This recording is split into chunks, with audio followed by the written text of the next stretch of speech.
Welcome, everybody. This is our fourth edition of the Trading Alpha's weekly recap slash podcast, whatever you guys want to refer to it as. Unfortunately, we don't have Ryan here today, but he'll be back next week. So I'll be going over all of the recap information, the earnings reports, some key takeaways, and then we'll have an interview. Today's interview is going to be with John, our leader. He's older than most of us. He's been in here for quite some time now. He's a leader, so he's got some great perspectives that he can offer to everybody, and I think it'll be a really good interview. And then also I'll be going over the biggest news of the week right after that, and finally we'll end with about 20-25 minutes of Q&A, general discussion, whatever you guys want to do. So one other thing quickly is next week we'll have a weekly recap PDF file that I'll drop in the general chat for you guys to follow along. You'll see firsthand the topics, the charts we're looking at, and then also, we'll include general information from throughout the week. And let me know through DM what kind of information you guys want to see in that, any formats you guys want, any specific charts or stocks you want us to look at. So let's just head right into it. This is going to be the news for the week. So Monday, the S&P 500 traded relatively flat with a significant dip midday. This was due to a pullback on the technology sector after reaching all-time highs in the week prior. On Tuesday, the big news was Joe Biden announcing his VP candidate. That's the California Senator Kamala Harris. And that more or less kicked off a significant dip in the market. If it didn't kick it off, it definitely coincided with that. And then also the Big Ten postponing the sports or the college football. It all just led to a lot of negativity in the market and a lot of downward sentiment. On Wednesday, the stocks rallied back with tech leading the way. It was quite a big day, if you guys remember. This was facilitated by the White House securing 100 million doses of Moderna's developed. So on Wednesday, the S&P hit just under $1 of its all-time high, rather. The current all-time high is 339.08, and I believe we hit 338.28 on that day. So we are approaching slowly, but we're approaching. And then on Thursday, the S&P 500 ended slightly red after a significant dip. This was the result of the CDC warning that this fall could be the worst in history, given the flu and the coronavirus, especially if people do not wear masks and social distance. So just something to keep an eye on with any of your long positions is that nobody knows what's going to happen this fall. We have a major election and could have the worst flu/corona season ever. So just something to be wary of. And then finally, Friday, retail sales dipped 1.2% below expectations, leading to an almost $2 move to the downside in pre-market. Today was kind of much like yesterday, actually, much like the last half of the day yesterday. Is a lot of chop, a lot of downward sentiment.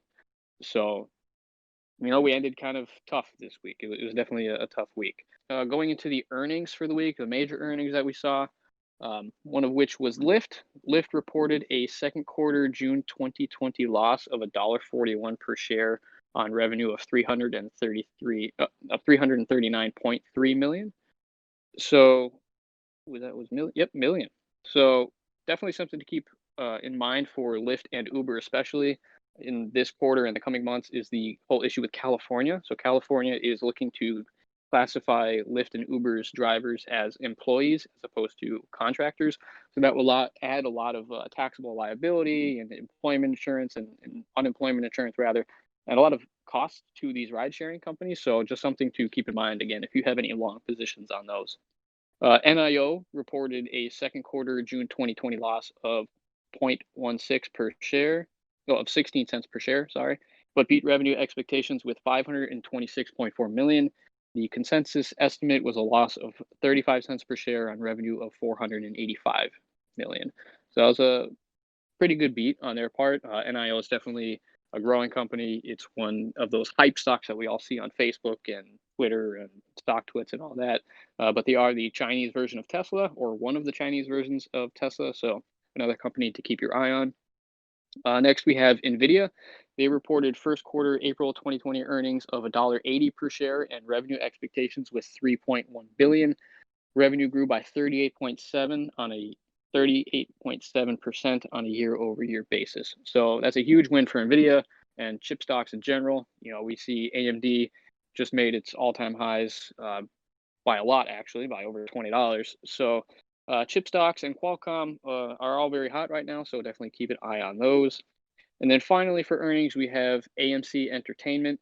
That's the movie theater, if you all don't know. They reported a second quarter June 2020 loss of $5.44 per share on revenue of 18.9 million. The consensus estimate was a loss of $4 per share on revenue of 73.5 million. So that was a massive um, loss, I would say.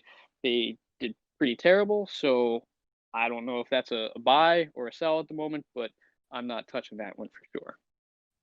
So now let's go into some key takeaways from this week, and then we'll get John in here for an interview in 2 minutes.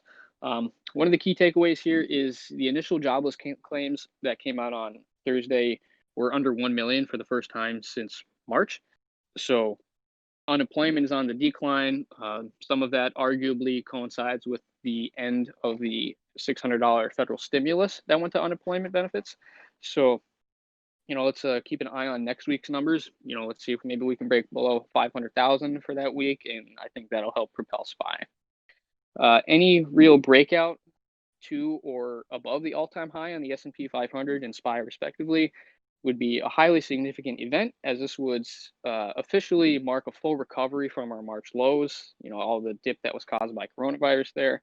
And that comes even though we have really no end in sight with the pandemic. We have massive unemployment still, although that's declining. And we have a major election 81 days away. So the market is not a true reflection of the economy. I know a lot of people are saying that, and I think every day that becomes more and more evident. And then Thursday and Friday, just to note, were really boring, choppy days. Not much action happened to the upside or to the downside, really. So just keep an eye on the consolidation there, and let's look for a new day on Monday. And then what do I have here? Just as a fun fact for you guys, this Tuesday, was the only red day on SPY since Tuesday, July 28th. So we've had, I believe, 2 out of the last 14 days were red. So we just keep churning up and up, and we are really about to touch that all-time high. I look for that next week. So that concludes our earnings recap, our weekly recap, and some key takeaways. So if John is in here, can you do me a favor and unmute your mic so we can get this interview on the road? I've been unmuted. Awesome. I'm not looking at that. I got all these notes. But fair Yes, enough. sir. Let me just pull up my questions list, and then I'll get going. But I know my first question here is obviously going to be to tell us a little bit about yourself. We all know your name's John. We all know you're a leader. But just give us a minute recap of who you are and how you got here. I was raised up in Oklahoma, in a small town that never talked about the stock market. Didn't really get involved in it until after the internet in 92, 93. I am a licensed nursing home administrator. I also hold a master's in law from Seton Hall Law School. Owner of a small ranch in Northeast Texas now. Married with 2 grown daughters. Thankfully, they're grown. Wouldn't want to have to go through that now. And as of this last Monday, I became a full-time trader. That's awesome. Yeah. I mean, I didn't want to bring up, your employment situation there, but, congrats on the retirement from normal employment, and congrats on being a full-time trader now. I'm enjoying it. Now, you said, I know you started trading stocks previously and you just got into options recently. Can you talk a little bit about how you got into stocks first and then how you got into options after that? Well, I got into stocks in the military. I was in the military, and some of the other guys, I was a finance specialist, accounting and finance specialist in the military. Some of them guys was messing with it, and I got interested in it and played with it for several years in penny stocks and different stuff. Got more involved in it in the last few years, trying to build a retirement and just make sure that I was set up later on in life a little bit better. And another member invited me to this group, and I learned what options was, and I haven't traded a stock since. I came on here in March, and I I may have made more money doing this than I did ever trading stocks. Yeah, certainly more reward, but obviously more risk with options. hmm I know one of the most common questions that we get, especially as leaders, you and I, is what brokerage are you using, or what's the best brokerage? So, have you always been on the same brokerage, or did you get onto something new when you started trading options? And what do you use currently? Well, I started out with Robinhood. Of course, it's the simplest. It's an easy platform to use. I could understand it real easy. Hmm. It didn't take long in options though to figure out that I needed something a little bit more along the lines of charts and the abilities to put indicators and different things on the charts. And I Hmm. switched over to Webull about 30 days after I started trading options, and I was using it just for charting. And I don't know, somebody said something about Thinkorswim, and I opened an account there and was using it for charting, but I was still trading in Robinhood. Hmm. And I have now since changed to where I'm only using Thinkorswim for trading and charts. I don't even use Robinhood anymore at all. I use Webull. I've got a small Webull account that keeps my long-term my 401k in it, and that's all I use it for. Hmm. Now, before you joined Trading Office here, and I know you said that there was another member that prompted you to this group. Had you been involved with any other groups or anything like this before? And then also, what prompted or what convinced you to join and stay with Trading Office? No, I had not been in any I didn't even know what Discord was before I came to this group.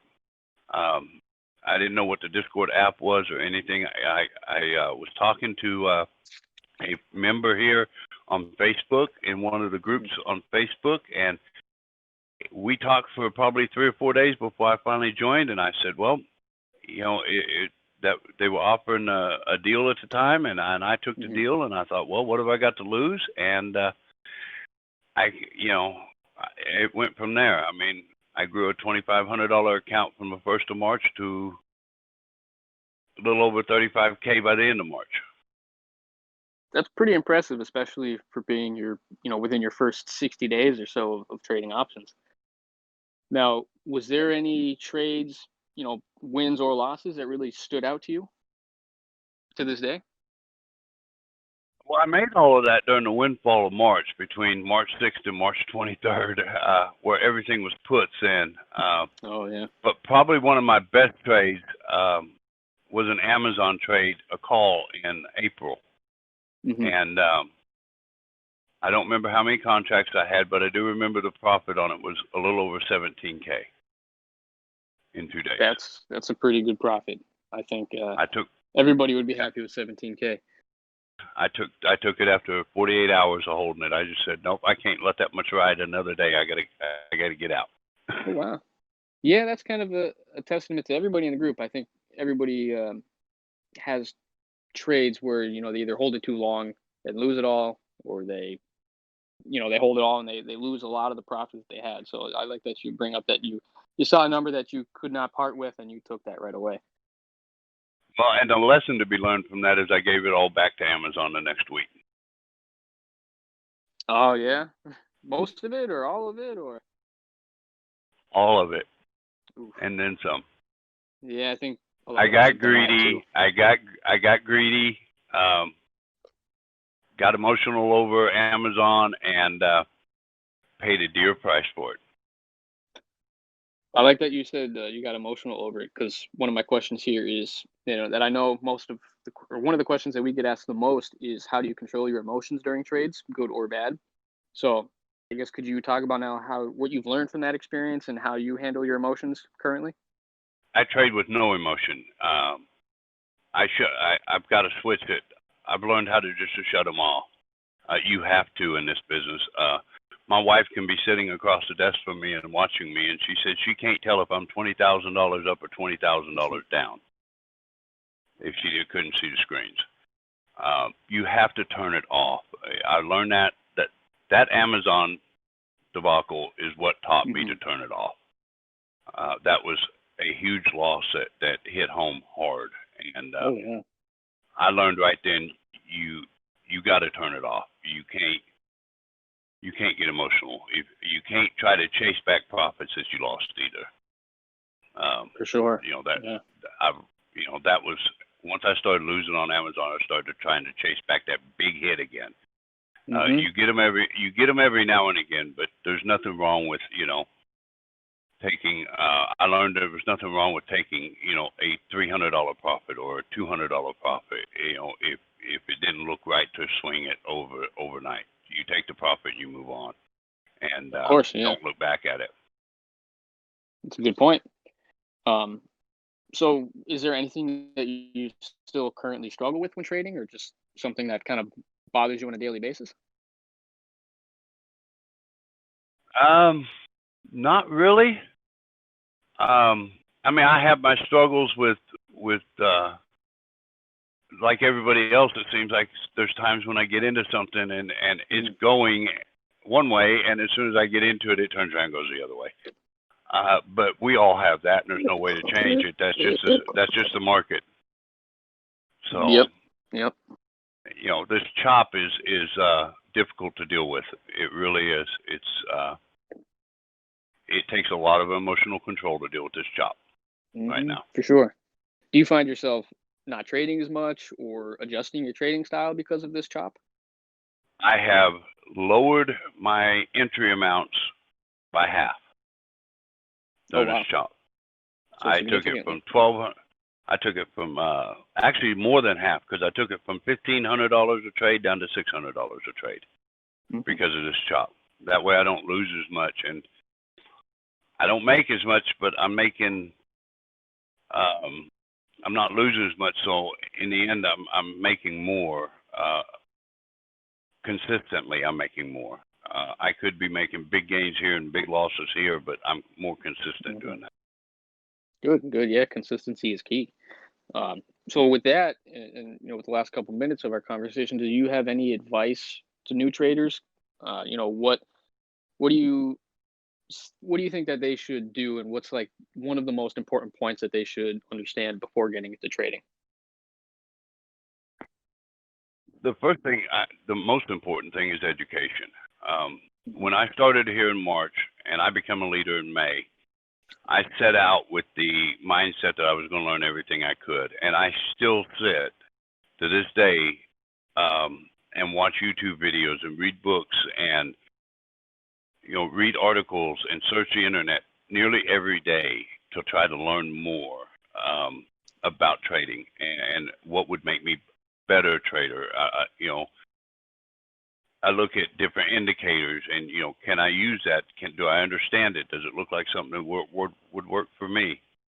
That would be the first thing. The second thing is to take profits, especially if you're working in a smaller account. Back in March when I first started, what propelled my account so fast was I took profits. When I got profits of 15, 20, 30%, at the end of the day, I would take them instead of letting them ride over because I was afraid of losing them. And I learned later that fear was actually a good fear because it built my account up and allowed me to do what I'm doing today by trading. Oh, for sure, yeah. By trading going to full time today, that taught me that lesson to take those profits on those smaller accounts. You're not going, and to look at the percentage that you made, not so much the dollar amount. There was days when I'd make, 40%, but it was only $40 because it was $100 play. But I still made 40%. I had to learn to look at the percentages of the gains instead of the dollar amounts with the smaller accounts. That's another great point about the percents there. Yeah. Yeah, and then the last thing is that I would probably tell everybody is that just keep pushing forward. Overall, don't look at a day for how you're doing.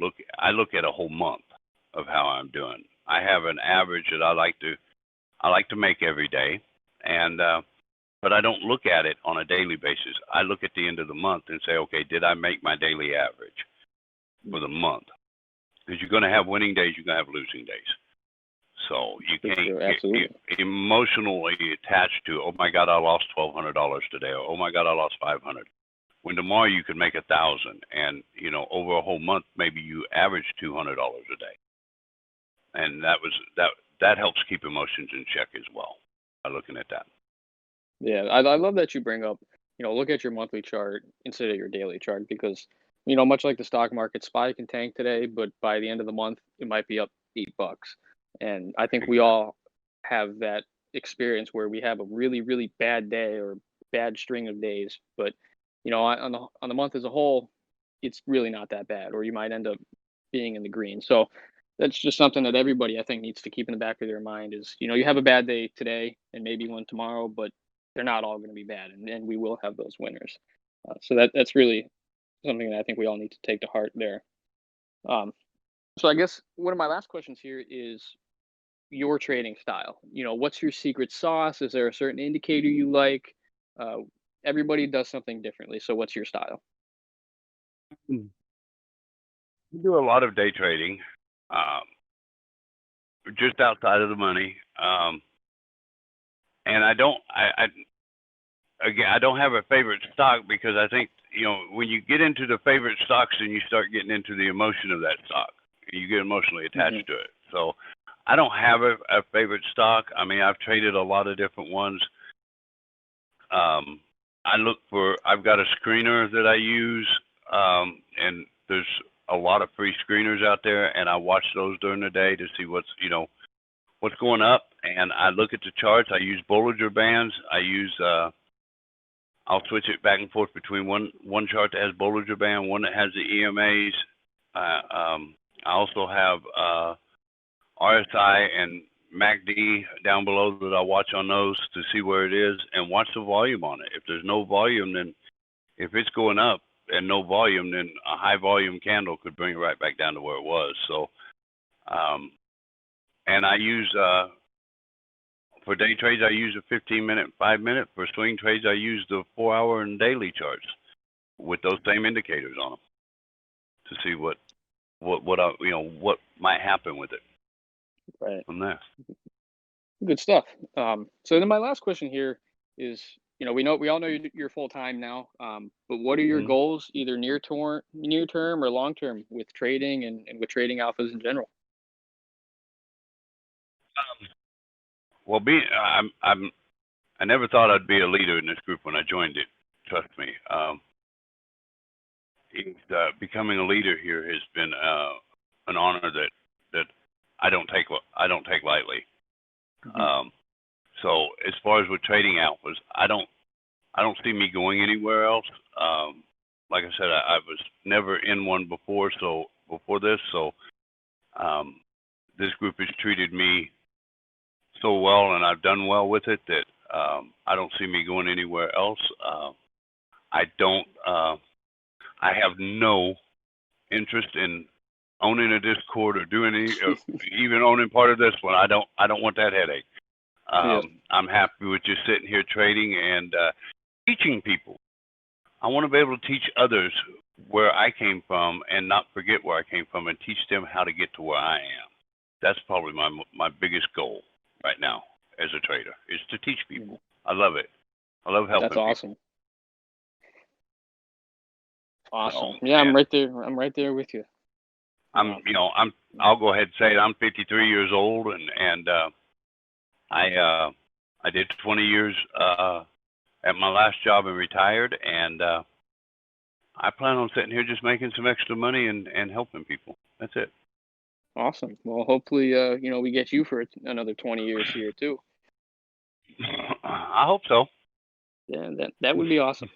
That would be awesome for sure. So, that I'd say concludes our interview. Thank you so much. It was a pleasure getting to know you more so than I ever have before. And I don't know if you have any lasting advice or any final words here for the members.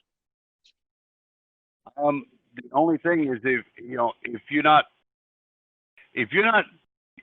feel like you're going to where in the direction you want to go, reach out to one of us. We're all here to help, and that's what we're here for. Reach out to me. Reach out to any one of the other leaders. You know, we're here to help them, and don't give up. Nobody ever succeeded by giving up. You've got to keep moving forward. So that's the last thing I've got for everybody. Awesome. Excellent advice. Thank you so much. I know, I don't know if you can hear it, but I can definitely hear a round of applause going right now. All right.